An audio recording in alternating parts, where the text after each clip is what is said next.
tegak berdiri untuk masa depan, memadukan dan mengembangkan keislaman, keilmuan dan keindonesiaan. Serukan UIN, Sunan Kalijaga, unggul dan terkemuka.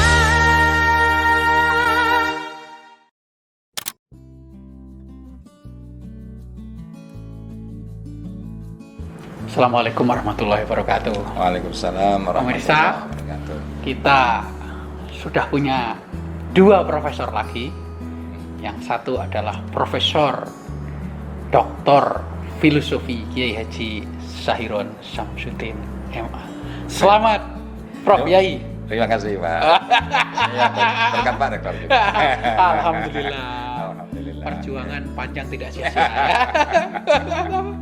Ya, Setiap terima orang kasih, bertanya, kapan Kiai itu jadi profesor? Iya, Pak Rektor. Alhamdulillah. Sekarang Alhamdulillah. sudah turun sekarang. Sangat lega ya. Alhamdulillah. Saya masih ingat betul itu. Pertama kali jenengan datang ke kos saya dari Krapia, memberi materi kepada kami tentang takhrijul hadis. Iya betul. Oke. Saya concern S1 dalam bidang waktu S1 saya memang concern dalam bidang ilmu hadis. Ya. Betul. Ya, tetapi kemudian S2 dan Tafsir. S3-nya tafsir gitu Pak. Jenengan selama di sini satu tim, saya sangat senang sekali dan alhamdulillah kita sangat bergembira. Akhirnya rezeki itu tiba di malam Lailatul Qadar ya. Alhamdulillah.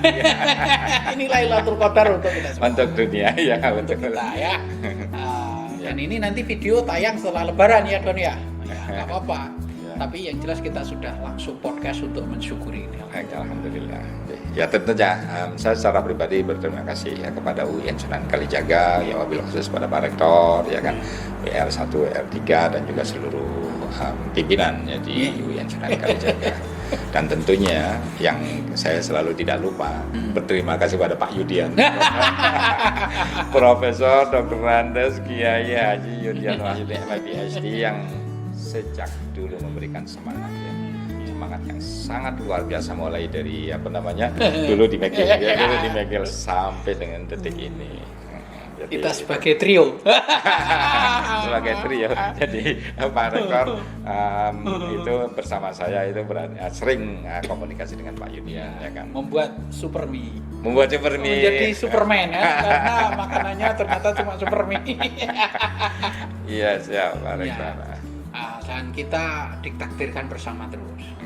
Alhamdulillah. Ya kan, tafsir hadis kita bersama. Betul. Walaupun jenengan syariah saya usulutin ya. Betul. Megil bersama lagi. S2-nya. Terus S3? S3 di Jerman juga. So, wir sprachen gleich Deutsch. gleich Deutsch ya. Ja. Ja. Ja. Ja, genau. Und nehmen Sie das Thema von Syahrul ya? Ja, ich habe über Muhammad Syahrul's Koran Hermeneutik geschrieben, ja, für meine Dissertation natürlich. Ja. Genau. Und auf Deutsch auch. Genau, auf Deutsch geschrieben. Und über Pintu Syati für Ihre Magister. Right, I have written my thesis on Binti Syati, an examination of Binti Syati's method in interpreting the Quran. Visited, master, thesis. Parfait. Sebong. Ya, kita ditakdirkan bersama terus ya, kita terima. Nampaknya kita memang ditakdirkan untuk bersama. Dan saya sangat senang ketika jenengan membantu saya, jenengan mengawal saya merasa aman, saya merasa nyaman. Terima kasih Pak Rektor. Terima kasih atas kepercayaan Pak Rektor ya. Selama ini ya sejak dulu ya, mestinya sejak dulu sampai dengan detik ini, dan alhamdulillah juga di masa-masa yang akan datang insyaallah ya. Insyaallah. Amin. Nah, ini mungkin kita mulai dari perjalanan jenengan sendiri ya. Siap. Jadi lahir di Cirebon ya. Ya, saya lahir di Cirebon, Pak. Padi Rektor. Trusmi, ya? Di Panembahan, desanya Panembahan, tapi Oh, memang Panembahan. Tetangga dengan Iya, Trusmi, betul. Trusmi. Di kecamatannya Weru, Baru Kabupaten Cirebon. Cirebon. Nah, Terus gitu. MI di sana. SD. Oh, ya. SD, Ya, bukan MI. SD. Jadi kalau pagi saya SD, Sore Dinia. sore Dinia. Oke. Gitu. Terus Dan Sanawiyah kemudian apa SMP? ya, Sanawiyah di Babakan Cuaringin, mulai Oh, pesantren. Cuaringin. Ya, mulai. Berarti tempatnya Jadi, Pak Waryono itu ya? tempatnya Pak Afandi Mukhtar. Oh, Pak Afandi Mukhtar, Kang Iya, Pandi ya. Betul, Kang Sahabat Pandi. saya juga. Iya, iya, betul. Banyak betul. menolong kita Kang Pandi. Betul, betul. Nah, itu saya di Sanawiyah, ya, Madrasah Alamiah Negeri di situ. Jadi ada Sanawiyah Negeri yang berada di Pondok Pesantren Babakan Cuaringin Cirebon. Nama pondoknya Rodotul Thalibin, Pak. Oke. Rodotul Thalibin. Nah, itu sejak tahun 1981. Jadi 81 itu saya masuk ke Sanawiyah sampai dengan 87 karena Sanawiyah dan Aliyah Negeri di pondok pesantren tersebut. Ya, gitu. Ya, Terus, belajar ilmu nahwu sorof. Nahwu sorof, ya, tradisional ya. Tradisional. Pala yang aku lupa. Pala. Bawa Gue tahu yang tubuh gue bawa tipun. Ya. Itu Pak Rektor. Terus kemudian Aliyah ke Jombang.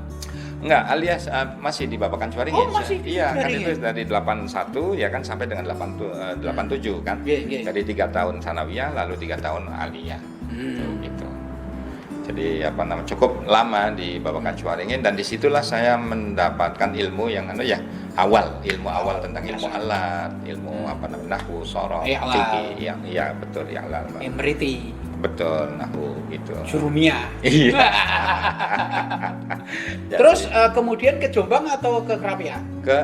Kemudian 87 kan saya mulai kuliah di IAIN Sunan Kalijaga di jurusan Tafsir Hadis, Fakultas Syariah. Nah, itu 87 saya di Krapia. Yang Jombang tuh anak saya, Pak Rektor. Oh iya, sorry. Iya. Sama istri. Iya, betul. Istri orang Lamongan orang tapi kan. Lamongan. Ya, Tapi betul. mondoknya di Jombang. Di Jombang, Oh, iya. Tambak Beras. Saya salah paham. Saya kira. Iya, betul. Jadi kan di Iya, Tambak Beras juga. Enggak. Saya Tambak Beras. Oh, Tambak Beras. Saya pernah di Tambak Beras. Sanawiyahnya atau Jadi sebelum masuk Jember saya di Tambak Oke, Beras dulu. oke, ya, Terus siap, kemudian siap. ke Jember. Ya. Di Pangdip namanya, Pangeran Diponegoro. Oh, kan. Pangeran Diponegoro. Ada Oke. tempat-tempat gotaan. Oke. Di Pangdip. Oke, setelah itu S1 ternyata tertariknya hadis ya. Tafsir hadis ya Tafsir kan. hadis. Tafsir hadis. Lalu ya saya belajar kepada banyak dosen-dosen waktu itu ya. Nggih. Yang saya kagumi tentunya ada banyak ya kalau Ya. dalam bidang Quran hadis, dalam bidang Quran itu ada Pak Yai Malik Madani. Oh iya, Pak Malik Madani. Pak Hamim. Pak Hamim Ilyas, ya. Hamim Ilyas. Lalu kemudian dalam bidang hadis Pak Dailan Dainuri. Oh, Pak Meskipun- Dailan. Iya, beliau. Husain Yusuf. Husain. Al-Kampretu. Al-Kampretu. Iya, siap. Nah, itu jadi Samsul Anwar ya, Pak Samsul. Iya, Pak Samsul juga. Tahrid ya, ngajar tahrid kalau nggak salah. Betul. Banyak. Nah, disitulah saya banyak juga penambahannya. Kalau waktu di pesantren kan lebih banyak fikih ya. Betul, Lebih banyak betul. ilmu alat dan fikih atau tasawuf. Nah, ketika S1 itu lebih kemudian berbicara Quran bagaimana, berbicara hadis seperti apa, kan begitu. Nah, pada dasarnya saya sejak awal itu juga seneng apakah itu kajian tafsir, Pak Rektor, atau kajian hadis. Sama-sama senengnya. Nah, kemudian waktu itu yang mohon maaf, kebetulan begini Pak Rektor. Jadi kalau saya kuliah Pak Delan, Pak Delan Dainuri, Iya. ini beliau masih hidup. Mudah-mudahan beliau dipanjangkan umur dan juga banyak rezeki banyak. Tapi nyuwun sewu ini Pak Delan, Pak Delan Dainuri itu Kitabnya banyak kan? sangat ketat dalam Iya, penilaian. Iya, betul. Nah, saya itu Saya masih ingat. mengambil mata kuliah beliau 4 kali kalau tidak salah. A terus nilainya itu. Padahal sulit sekali. Iya, dan yang dapat nilai A itu kan 1 atau ke maksimal 2. Lalu B juga sedikit. Setelah itu kemudian Cek semua. Tapi kita tidak menyalahkan Pak Dailan, Pak Rektor ya. Waktu itu memang ulumul hadis hafalan. Nah, aku kan hafalan biasa kan dulunya ya kan di Pondok Pesantren. Jadi pertanyaan apa itu harus persis dengan jawabannya. Pak Dailan juga benar maksud saya ya. Ta'rif ya. Iya, ta'rifnya seperti apa, lalu ini namanya apa, itu syarat-syarat macam-macam umpamanya.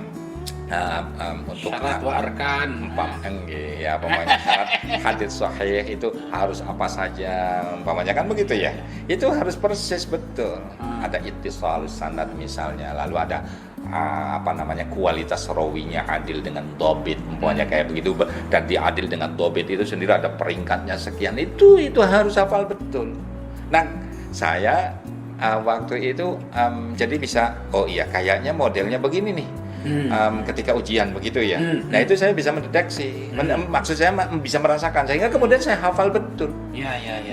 Jadi bagaimana, sementara yang lain disangkanya kan biasanya kalau di S1 kan analisa, lalu kemudian apa gitu Pak Rektor ya kan? Ya. Nah itu saya tidak merasakan kalau di Pak Dailan. Sejak kuliah itu saya sudah mengerti, oh iya modelnya kayak begini, dan seluruh materi yang disampaikan oleh Pak Dailan dari dulu saya hafal betul gitu loh anunya. Jadi ketika diisi titik-titiknya itulah ada pertanyaan titik-titiknya kayak gitu Pak. Skripsi tentang hadis dulu ya? Iya, skripsi tentang hadis. Tadi begini Pak Rektor. Nah, karena saya merasa saya mampu banget nih kalau ilmu hadis, karena setiap kali ada ulumul hadis 1, 2, 3, 4 saya dapat A terus gitu loh, kebetulan aja Pak Rektor. Orang susah itu nilainya. Iya betul. Nah akhirnya kemudian saya buat proposal takhrijul hadis, karena saya menguasai betul waktu itu, saya merasa menguasai betul gitu ya. Baca tahdhib ya. Baca tahdhibul kamal, al-jahl wa ta'dil ya kan. Iya kan. Ibnu Abi Hatim yang itu kan Pak Rektor ya kan. Nah iya Pak. Nah itu jadi sekolah nih. Betul. Nah iya Pak Rektor, itu waktu hadis itu saya meneliti 6-7 hadis tentang jabatan itu hakim man wuliyal qada faqad ka'annahu dzubiha bi ghairi sikin atau faqad dzubiha bi ghairi sikin atau kama qala ya, barang siapa yang diangkat menjadi seorang qadhi maka seakan-akan dia disembelih tanpa pisau. Letterleknya ini bagaimana memahami hadis ini, bagaimana nilai hadis itu, dan banyak sekali itu yang masih hafal. Jangan ditanya yang lain.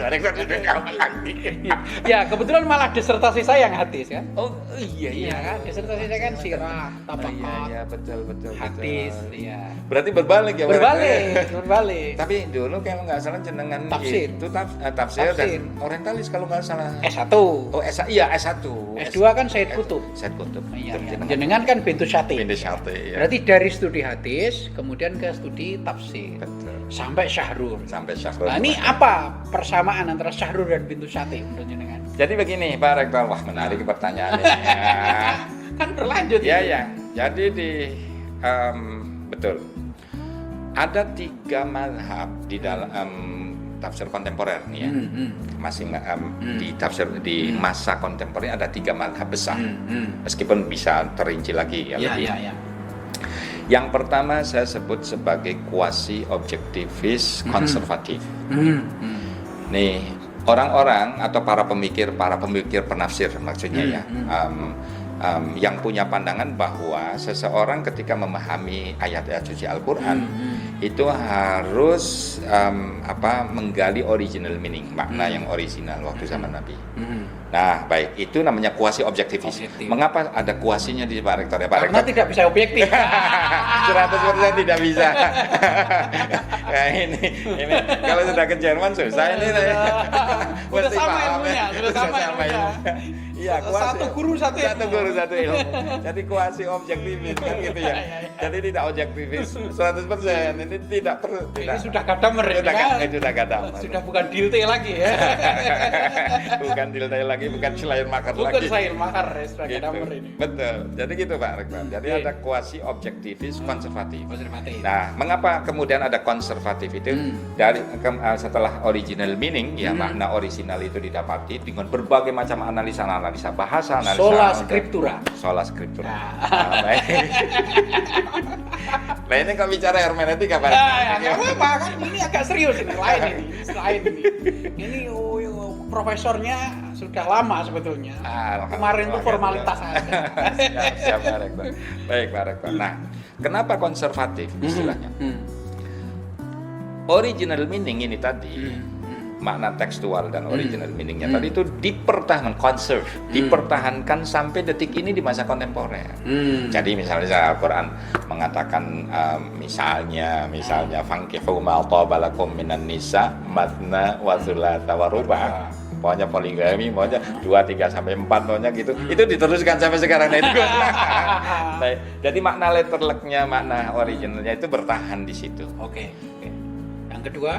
Yang kedua namanya, nah ini sebenarnya yang kedua ada namanya quasi objektivis progresif. Progresif ya. Nah progresif ya. Bedanya dengan yang pertama, kalau pertama kan mempertahankan makna original tadi. Nah yang progresif ini tidak. Tidak harus. Bisa saja bertahan, tetapi tidak harus mempertahankan makna literalnya. Tetapi maqasidul ayatnya, maqasidul Qur'annya, maksud utama Al-Qur'annya yang dipegang. Misalnya tadi kalau masalah ayat poligami itu, ya maqasidnya itu bukan poligaminya, tapi satu maqasidnya memperhatikan anak yatim. Buktinya ayatnya fa in khiftum alla tuqsitu fil yatama fankihu. Kan ada fil ya alla tuqsitu fil yatama fa in khiftum, ini hubungannya dengan anak yatim kan. Kemudian yang kedua, itu sebenarnya Al-Quran sedang mengajari keadilan. Keadilan dalam keluarga. Itu jadi mesti keadilannya ini yang diambil, bukan poligaminya, bukan. Meskipun poligami tidak dilarang juga, artinya bukan haramnya, tetapi apakah seseorang mempraktekkan itu sesuai dengan maqasidul Quran ataukah tidak? Nah ya, ini yang tradisionalnya ilatnya itu. Tradisionalnya. Iya, karena betul. sudah berkembang ya maqasid lah gitu kan. Iya. Nah yang progresif tadi itu Pak Rektor, yang kuasi objektif progresif tadi itu ada Rahman, Nasr Hamid Abu Zaid, ya Pak Rektor tahu semua. Ya. Lalu ada. Ya ini kan untuk pemirsa. Ya. Untuk pemirsa. Ya baik. Ini bukan namanya Pak Rektor ini. Baik tadi. Gitu. Sambil mengingat-ingat. Betul. Nah, baik. Ini di posisi. Oh ya, satu lagi Pak Rektor. Ada namanya subjektivis. Nah, subjektivis ini para pemikir yang mencoba menafsirkan Al-Quran dengan tidak lagi memperhatikan original meaning, tidak, tetapi bagaimana mengembangkan atau pemaknaan itu dilakukan oleh para mufasir atau mereka para mufasir itu untuk konteks kekinian, tapi tidak merujuk ke masa lalu dulu, langsung sekarang gitu loh. Ya. Jadi hanya mengambil signifikansinya saja tanpa original meaning. Nah itu yang subjektivis. Nah Muhammad Syakir itu masuk di sini nih. Yang ketiga itu. Yang ketiga ini. Sementara Binti Syaf'i sebagian pemikirannya itu masuk kedua, sebagian atau satu. Karena dia Quran bil Quran ya. Iya, betul. Masih percaya mufradat. Iya, kayak gitu lah. Nah itu jadi tergantung yang mananya nih yang dipilih. Nah, sementara jenengan punya teori kumakna kumakza. Ini masuk yang mana ini? Ya, pendekatan makna kumakza begini Pak Rektor. Iya. Sebelum tadi pertanyaan jenengan yang terakhir tadi masuk yang mananya. Jadi begini, yang namanya pendekatan makna kumakza itu satu pendekatan di mana seseorang nih Pak Rektor seseorang itu mencoba menggali tiga hal. Yang pertama namanya al-makna at-tarikhi, makna historis dari lafal-lafal dalam ayat Al-Quran tersebut, ya kan. Kemudian dengan berbagai macam metodologinya, ini ada rangkaian metodologinya nih Pak Rektor di sini nih ya. Tapi mungkin tidak terlalu detail ini saya katakan di sini. Lalu kemudian yang kedua setelah al-makna at-tarikhi didapatkan, kita juga mencari al-maghza at-tarikhi, signifikansi ayat itu atau illatul hukmi ayat tersebut, atau tidak harus hukum ya masalahnya, ada kisah, makosid lah ya. Daripada ilat kan sangat fikih. Sangat fikih. Kalau ya, makosid kan filosofis ya. Filosofis betul. Nah itu waktu zaman Nabi. Waktu zaman Nabi itu maghzanya apa? Tuh itu ya. Nah kalau Rahman bisa rasio legisnya atau kontekstualisasi, betul, ya. Seperti ide moral, double movement dengan cara double movement tadi.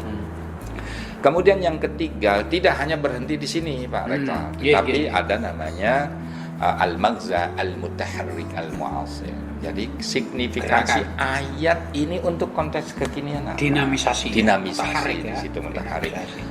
Contoh kasus nih Pak Rektor, Nggih, ya, nggih. contoh aja nih. Aulia. Aulia atau wali? Aulia ini Al-Maidah 51. Aulia.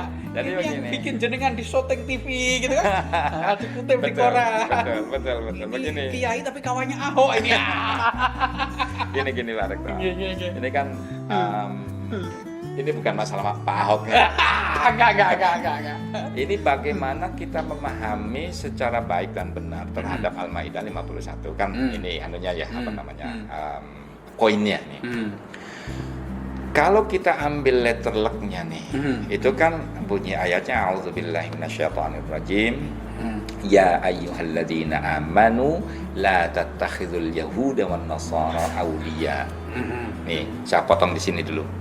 Wahai orang-orang yang beriman, ya, janganlah jadikan Yahudi dan Nasrani sebagai teman setia, sahabat. Kalau kita ambil letter luck-nya saja al-makna at-tarihi. Nah, oh ya, kaitan dengan al-makna at-tarihi dulu nih. Aulia ini pertama diperdebatkan nih, Rektor. Apakah aulia itu artinya pemimpin yang kemudian nanti akhirnya ada orang yang memaknai ini nanti kemudian hubungannya gubernur Jakarta ya kan begitu. Iya, jadi gubernur kan gitu. Nah, ataukah aulia itu teman setia. Nah, ini perdebatan ini mencari al-makna at-tarihi ini Pak Rektor yang tadi disebutkan itu. Betul. Makna orisinal dari kata aulia itu apa? Saya cek Pak Rektor, saya cek pertama di Lisanul Arab. Lisanul Arab wawu lam ya, ya kan ini akarnya kan wawu lam ya. Wawu lam ya itu ternyata punya dua masdar. Masdar yang pertama adalah al-walaya. Yang ini artinya itu adalah nusrah dengan iya kurba, nusrah kurba kedekatan. Jadi kedekatan lalu kemudian pertolongan dan seterusnya. Itu walaya. Kedekatan. Nah, kemudian isim fa'il dari walaya itu al-wali. Tuh, gitu Pak Rektor ya kan? Ya pemirsa bukan Pak Rektor. Sama aja, kita kan jadi belajar. Saya belajar juga. Baik. Nah, wali kan gitu ya. Jamaknya itu aulia. Pak Rektor. Kan gitu. Nah, ini satu jalur ini. Maka wali itu adalah orang yang dekat, sahabat. Ya kan begitu, sahabat ataukah kerabat karib ataukah orang yang memang dekat secara spiritual. Makanya wali-wali Allah namanya waliullah atau auliaullah. Kan begitu? Itu orang-orang yang dekat maknanya, bukan pemimpin aulia itu. Nah, baik. Lalu kemudian ada masdar yang kedua al-wilayah. Nah, al-wilayah itu hubungan maknanya dengan sultah, kekuasaan, power. Isim fa'ilnya itu al-wali. Wawunya panjang, al-wali, lalu bukan wali, bukan al-wali, lalu jamaknya waliyun boleh atau wulad, yang sering wulad ya. Nah, ini pemimpin. Nah, sekarang pertanyaannya ayat Al-Qur'an Al-Maidah 51 itu aulia atau wulad? Kan enggak aulia. Itu adalah orang-orang yang dekat. Berarti sahabat setia. Tuh gitu. Makanya kemudian ini makna orisinal ini jadi. Lalu bukan hanya itu Pak Rektor, bukan hanya lihat di Lisanul Arab saja, tetapi coba cek intratekstualitasnya. Hubungan dengan ayat-ayat yang lain yang menyebutkan kata aulia. Kita temukan inna auliya Allahi la khaufun alaihim wa lahum yahzanun misalnya. Sesungguhnya wali-wali Allah. Nah, ini bukan pemimpin-pemimpin Allah. Malah kacau nanti kalau pemimpin Allah kan. Jadi ini tuh orang-orang yang dekat dengan Allah Subhanahu wa taala. Oke, ini intratekstualitas. Ini baru kira-kira 50% keyakinannya nih Pak Rektor ya. Tambahin lagi analisa yang lain, intertekstuality. Bagaimana hubungan ayat ini dengan teks di luar Quran yang menyebut kata wali juga. Ambil hadis misalnya. Ada hadis, ada yang mengatakan hadis qudsi, ada yang mengatakan bukan, oke lah terlepas ya. Ini ada ungkapan man ada barang siapa yang memusuhi li bagiku, bagi Nabi Muhammad atau bagi Allah Subhanahu wa taala. Kalau hadis qudsi berarti kan hadis dari Allah ya. Baik. Nah, man ada li waliyan tuh. Bahasanya bukan walian, bukan waliyan. Nah, ini kata andikan ini pernyataan Nabi. Atau boleh pernyataan Allah Subhanahu wa taala yang di hadis qudsi kan ya. barang siapa yang memusuhi waliku, misalnya. Kalau andikan ini, anggap saja yang mengatakan dari Nabi Muhammad SAW, maka berarti barang siapa yang memusuhi orang yang dekat dengan, tidak mungkin pemimpinku. Lah wong Nabi jadi pemimpin waktu itu, kan gitu. Rasionalitasnya kontradiksi interminus. Kontradiksi interminus ya. Betul. Maka itu tidak terjadi. Nah, maka ini kita pastikan al-makna at-tarikhi dari kata aulia itu teman setia. Baik, sudah. Setelah kita al-makna at-tarikhi seluruh lafal gampangannya anggap aja sudah selesai. Berarti kan ini kita terjemahkan, wahai orang-orang yang beriman, janganlah jadikan Yahudi dan Nasrani sebagai teman setia. Nah, ini kalau difahami secara letterlek ini saja menjadi kacau nantinya. Satu, agama Islam tidak toleran nantinya. Lalu yang kedua, masa sih Allah, Nabi Muhammad dan Allah tentunya Allah Subhanahu wa taala melalui Nabi Muhammad mengajarkan bahwanya tidak boleh berteman dengan orang yang berbeda agama dan padahal Nabi Muhammad sendiri banyak juga ketika di Madinah itu komunikasi dengan orang Yahudi, komunikasi dengan Nasrani, berkirim surat dan seterusnya. Kemudian banyak menjadi teman, ya kan. Nah, jadi ini akan bermasalah. Nah, maka adanya kumagzaliyat maqasid dari ayat ini itu apa? Maqasid ini atau magzanya tadi, al-magza at-tarikhi waktu zaman Nabi itu yang bisa kita ketahui salah satunya dari memahami konteks sejarah ayat itu turun. Jadi gini Pak Rektor, secara singkat supaya ini pemirsa tidak salah paham. Ketika mau terjadi peperangan Badar, Nabi Muhammad masuk ke Madinah, lalu setelah 2 tahun kan ada perang Badar. Sebelum perang Badar terjadi itu ada namanya Mitsaqul Madinah, yang 632 Pak Rektor masih ingat, ya kan? Nah, 632 dibentuklah perjanjian Madinah antara umat Islam, orang Yahudi, Kristiani, dan umat beragama dan suku-suku yang beragam waktu zaman Nabi. Ini pasca Hudaybiyah ya? Iya, sebelumnya. Sebelumnya. Ini baru masuk, menuju Hudaybiyah. beberapa tahun kemudian ya Pak. Baik. Nah, ini di awal-awal dibentuklah piagam Mitsaqul Madinah. Setelah 2 tahun ini musyrik Makkah itu kan merongrong Madinah nih. Nah, tahun pertama dirongrong, tahun kedua mulai sangat keras nih Pak Rektor. Nah, ini sudah mulai siap-siap untuk berhadapan-hadapan, kan begitu, menjelang perang Badar. Lalu Yahudi sebagian, jangan sampai salah paham, sebagian umat Yahudi, tidak seluruhnya, itu datang ke Nabi Muhammad, ya, nahnu yahudiyun wala nuridu an nuqatil ma'aka al-musyrikin min Makkah misalnya. Kami tidak aukamakol, ya ini kan ucapan saya, aukamakol. Kira-kira begini, orang Yahudi mengatakan kami orang Yahudi dan kami tidak akan berperang bersamamu wahai Muhammad melawan orang-orang musyrik Makkah. Baik. Kata Nabi, loh jenengan itu kan penduduk Madinah. Iya memang, kami penduduk Madinah. Loh kok tidak mau mempertahankan Madinah? Kira-kira kan pertanyaan begitu. Ya pokoknya kami tidak mau. Kami tidak ada urusan dengan musyrik Makkah. Dan kami tidak mau macam-macam berperang, nanti banyak yang terluka dan seterusnya. Ya kata Nabi, ya sudah, kalau memang begitu ya sudah, nggak apa-apa. Nabi Muhammad tidak memaksa loh. Nabi Muhammad, ya sudah kalau begitu. Mereka izin mau berdagang. Berdagang. Akhirnya berangkatlah, singkat kata Pak Rektor, ke Damaskus. Sampai di Damaskus itu ketemu Abu Sufyan. Bapaknya Muawiyah dulu sebelum masuk Islam loh Pak Rektor ya. Setelah itu kan masuk Islam nantinya. Abu Sufyan ini kemudian kan mau membunuh orang Yahudi Madinah ini. Sudah mengacungkan kira-kira di pedangnya sudah dihunuskan kira-kira. Nah mereka kan sebentar Abu Sufyan, mohon maaf kami ini orang Yahudi. Nah ya tapi kan kalian penduduk Madinah, kata Abu Sufyan, kan begitu ya. Ini mesti akan macam-macam kan begitu. Enggak begini kan. Saya sudah sampaikan kepada Muhammad, mereka mengatakan begitu ya. Kalau kita kan Nabi Muhammad Shallallahu Alaihi Wasallam ya. Nah, baik. Nah, mengatakan izin tidak ikut berperang dan seterusnya. Tetapi kan mesti sampean kan masih membela. Oh ya, begini. Untuk meyakinkan Anda wahai Abu Sufyan, saya ingin memberikan informasi kepada Anda hal-hal yang sangat penting kaitan dengan militer Madinah. Disebutkanlah orang Yahudi jumlah soldiersnya berapa, tentaranya 313 lah, lalu kemudian kudanya berapa, ininya berapa, seluruhnya dibocorkan oleh Yahudi. Nah, bukan agamanya loh ya, orang Yahudi, bukan agamanya. Soal kewarganegaraan. Soal kewarganegaraan. Nah, baik Pak Rektor. Dari informasi dari orang Yahudi ini, bocor ke Abu Sufyan.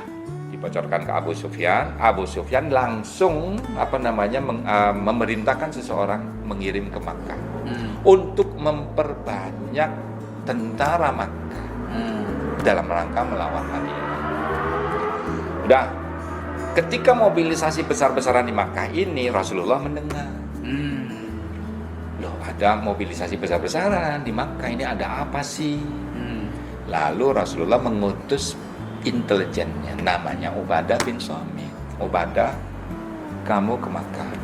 Coba cek ada apa di Makkah dan mengapa itu terjadi. Tuh, nanti nih, aneh Pak ya. Akhirnya secara singkat masuk ke Makkah dengan berbagai macam usahanya, cari info dan seterusnya, dapat info. Kalau ini perintah mobilisasi besar-besaran di Makkah itu perintah Abu Sufyan. Abu Sufyan setelah bertemu dengan orang Yahudi Madinah.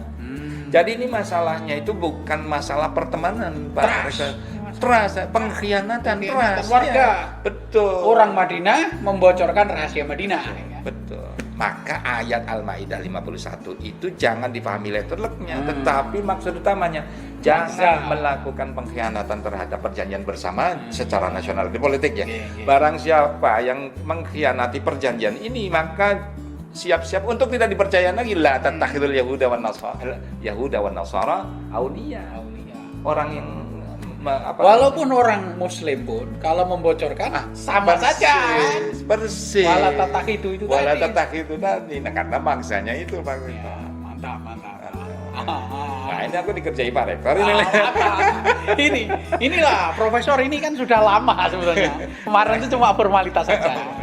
Nah, gitu Pak. Intinya begitu. Nanti makza al-mutaharrik, al-makza al-mu'asir untuk saat ini jangan melakukan pengkhianatan kan terhadap perjanjian bersama kan begitu ya Pak Rektor ya kan. Nah, kayak gitulah dalam kita sudah bisa memperkirakan beliau akan berkontribusi besar dalam bidang amin doa. Tafsir ya didoakan aja Pak Rektor. Alhamdulillah ya. Amin ya. Sekarang kita kembali ke UIN sudah.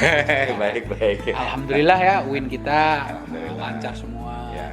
Teman-teman senang juga bekerja, merasa nyaman, dan semua kita lalui dengan gembira. Ya, alhamdulillah. Walaupun jenengan tidak pernah naik sepeda. Jadi gini Pak, naik motor. Jadi begini Pak Rektor, kalau naik sepeda itu keseimbangan saya itu agak bermasalah. Iya. Kalau motor agak berat, jadi agak enak ya. Tapi kalau sepeda itu cepat melesetnya saya. Makanya jenengan minta bersepeda terus aku mikirnya 1000 kali ini. Sepeda sama renang enggak ya? Jangan dengan renang gitu. Istri saya paham sekali kalau saya tidak bisa renang. Oh iya sangat paham. Saya itu nggak bisa renang. Jadi ini sekedar flashback ke belakang. Saya itu hampir meninggal dunia waktu kecil. Karena kecebur air. Betul. Ada banjir. Saya lagi main bersama teman-teman banyak itu di sungai. Wah, banjir besar, hujan. Saya itu kentir. Kintir. Terbawa arus dan sudah masuk di lingkaran putaran ini. Saya sudah begitu dan saya sudah merasakan saya sudah sampai di sini. Indilalah alhamdulillah itu ada orang yang melihat saya langsung turun. Orang perenang memang menyelamatkan saya dan alhamdulillah sampai detik ini kemudian. Alhamdulillah. Oh iya. Mestinya trauma itu ya. Trauma. Jadi kalau sama air saya itu takut. Gitu. Rahasia loh.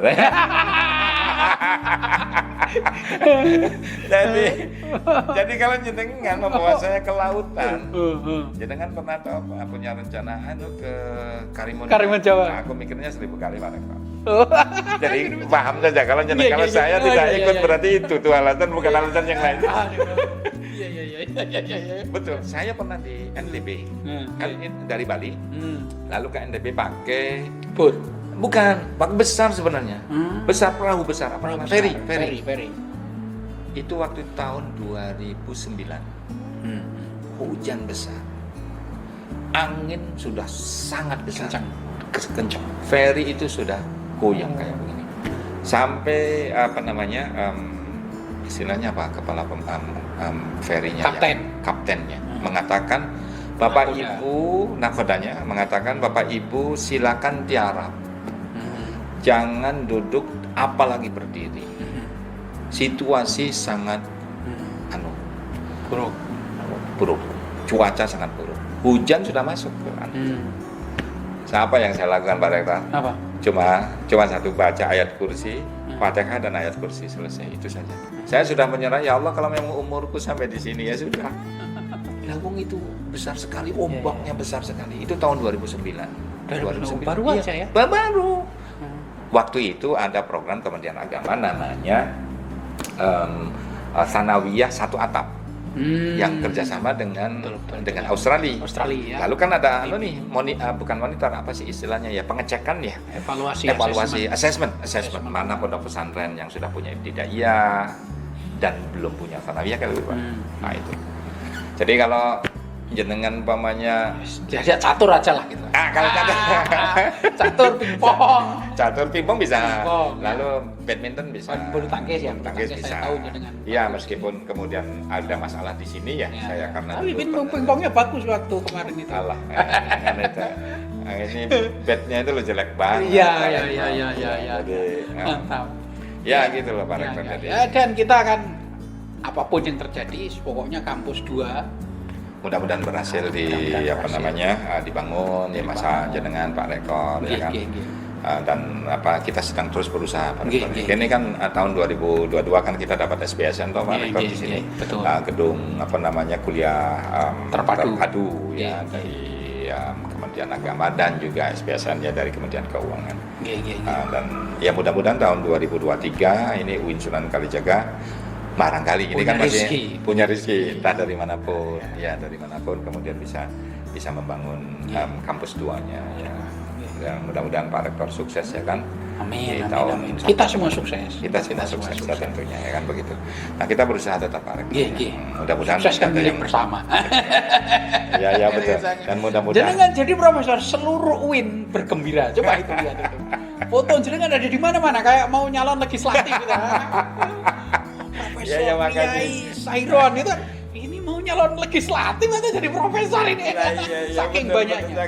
Orang itu saking ikhlasnya menunjukkan kegembiraan kita semua. Iya Pak Rektor, makasih. Dan saya melihat juga jenengan mengupload di Facebook itu, ya Allah, sampai ratusan orang.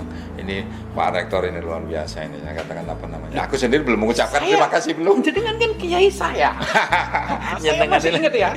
Waktu 9 berapa itu? 93 ya. Jenengan datang ke Kos Dewo, menerangkan tentang Tahrijul Hadis, menerangkan tentang tahzib, kemudian Tahdzibul Kamal. Iya, Al-Jarh wa Ta'dil. Ini loh Rijalul Hadis yang ini sebagian sudah trustworthy ya. Iya, betul. Sebagian untrustworthy sudah saya pisahkan. Habis itu saya tertarik mempelajari hadis sampai sekarang. Alhamdulillah. Iya, makasih Pak Rektor. Jadi dulu kan teman. Masa itu kiai enggak lah. Iyalah. Makasih Apapun yang Pak terjadi kan saya minta izin. Ini gimana menurut jenengan? Iya. Nasihat jenengan luar biasa. Ya, makasih saya Pak Rektor. selalu mempertimbangkan ini. Tapi saya belajar dari jenengan juga itu. Jadi ada persahabatan by virtue itu. Lah ya ingat dong, itu jadi betul juga. Bukan karena kepenting bil fadilah ya, apa namanya? Bukan karena kepentingan, ada utility, ada yang memanfaatkan. Pleasure. Ada 3 menurut Aristotle ya. Tapi yang by virtue gitu. By virtue. Jadi dengan ketulusan jiwa, ketulusan hati, oke. Pak Rektor punya tugas berat, lalu saya sebagai wakil rektor 2 yang harus membantunya apa yang harus selamat bagaimana contohnya seperti.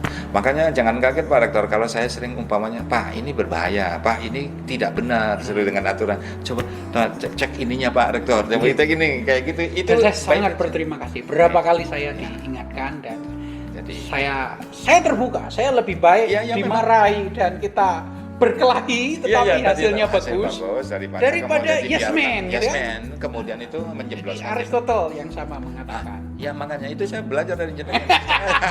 By virtue ya kan. By Wah virtue. ini benar nih.